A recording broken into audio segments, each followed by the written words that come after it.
Hi friends, it's Lisa back with a new layout for Pink Paisley. What you see here, I will not use. I did this background with my jelly press or gel press, but I didn't like it at all. So I went through my papers from Fifth and Monaco, and I really love that collection. The colors are very different from all the collections that are out there, and it's not the colors that are different, it's just the color scheme. And I really love the black and white patterns that are included, combined with the pink and green, and I really think it's very cute. It's tropical, and it has this really has this tropical vibe, and I think it's super cute. So what I'm doing is I chose some papers that I liked, and then with my ruler I ripped the paper in squares and rectangles, like a little bit random, but taking care to have like approximately the same size for every square. And when you rip the paper with your ruler, it's very cool because you automatically have this distressed edge, so you don't have to go back and distress your edges with your scissors or your edge distresser. So that's very, very fun. And I noticed there that the squares were a little too big, and it would not be possible to put something behind the squares. So I went back and ripped a piece off both sides of two of the sides, and then my squares were a little bit smaller. And then with the other pieces that I cut, I put them behind. I put one color behind every piece so that I would have a little bit of color sneaking out behind every piece, and I really think that looks very cool. So then I attached them all, and then when all my pieces were attached, I cut some squares out of fun foam, and I popped all of the squares up from the page. And as a background, I went for this bright pink or light pink. I never know the difference. Bright is more dark, right?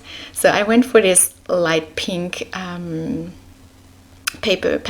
paper, and I really love that as background. I really love white or light pink as my backgrounds.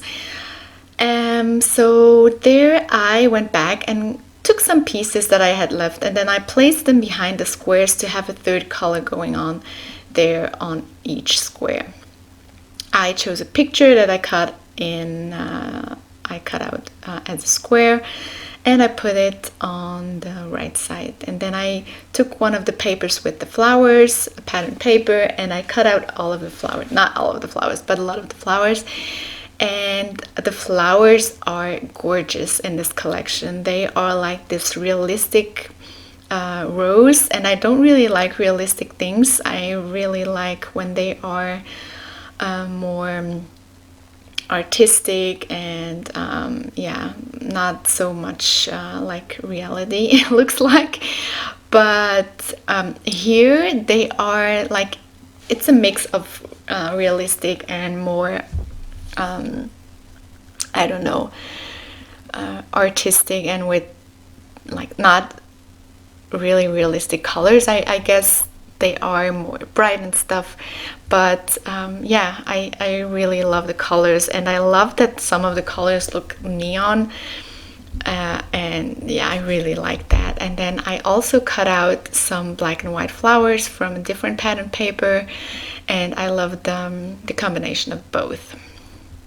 So then it took me some time to figure out how to place my flowers, but I wanted to create some clusters of flowers and not scatter them around too much. I wanted to create some clusters. I really prefer that because the layout will be more balanced, and it's sometimes I love to do that. Let's just scatter around some things, but you really need to think about how you do that, because otherwise it will not look good.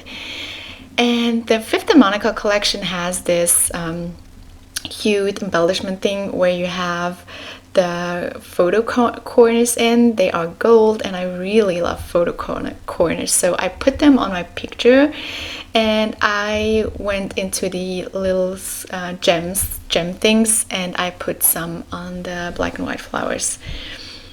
And then I used some of this cardboard sticker, cardstock stickers, not cardboard, cardstock stickers.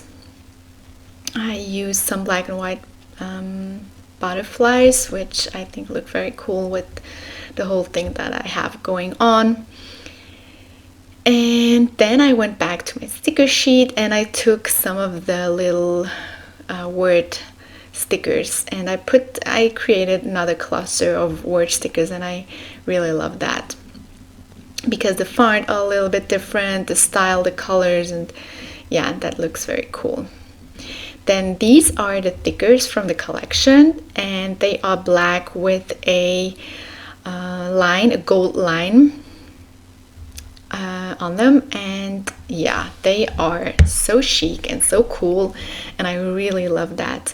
So yeah, maybe you realize that I say I love that all the time. It's because the collection is very, very pretty, and yeah, I think it's very cool.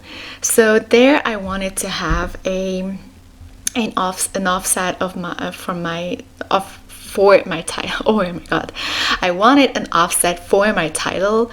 I wanted to have this border peeking out, but later you will see that I will not use that. It's not this, I don't know if it's the green color or if it's just not working for this layout, but no.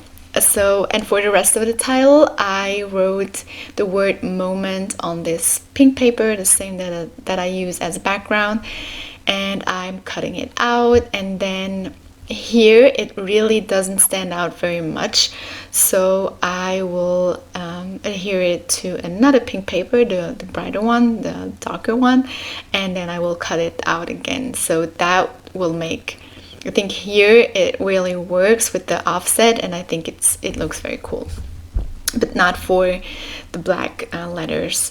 So I take them off and just use them as is, and I think that is really a lot better. And yeah, and then I will use my white pen to draw some details on the word moment after I adhere it with foam squares there. I love creating some details on my letters because it makes them look more shiny and 3D, and I really love that. So yeah, I think the title is better like this and without the green. And then my splatter pen, my acrylic pen was, yeah, it's done. It was done at that time. I have a new one now, but there it was completely,